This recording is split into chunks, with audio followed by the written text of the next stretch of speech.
Wembanyama mga idol, gumawa na naman ng sariling kasaysayan matapos kumonikta ng 50 points, 6 rebounds, 3 assists at 8 sunod na 3 points mga idol. Siya lang yata ang 7-footers sa NBA na nakadali ng 8 3 points sa loob ng isang laro lang mga idol. Matindi ang rookie ng San Antonio Spurs mga idol.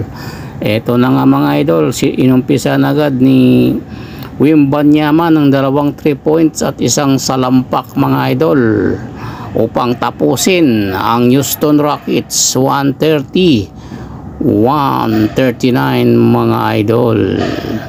Dito mga idol, oh, tingnan mo mga idol, oh, ang ganda, ang galing ng i-screen siya tapos ibabalik sa kanya for the layup. May kaubang pang foul, magti-trace na naman siya dito mga idol, pasok na naman. Ito pa mga idol, ibang kanto naman, 3 points pa rin si Wembanyama. May dak pa si Wembanyama. At magaling pa mag-drive mga idol, oh, kaliwat kanan for the layup, pasok.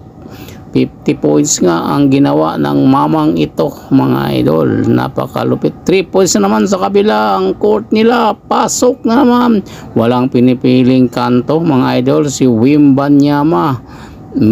Salaksak pa dun mga idol. May 3 points, ito yung pang-pito niyang 3 points mga idol. At mayroon pang isa niyang susunod na 3 points si Wembanyama para sa kanyang pang-8 puntos mga idol. Dito nag-step back pa talaga for the 3. Pasok, pang-8 3 points. Ito pang-8 3 points mga idol. Ang lupit talaga ni Wembanyama. Mayroon pa siyang defensive blocks mga idol. Pero ganun pa rin mga idol, nasa hulihang standing pa rin siya, hindi kaya niyang buhatin lahat.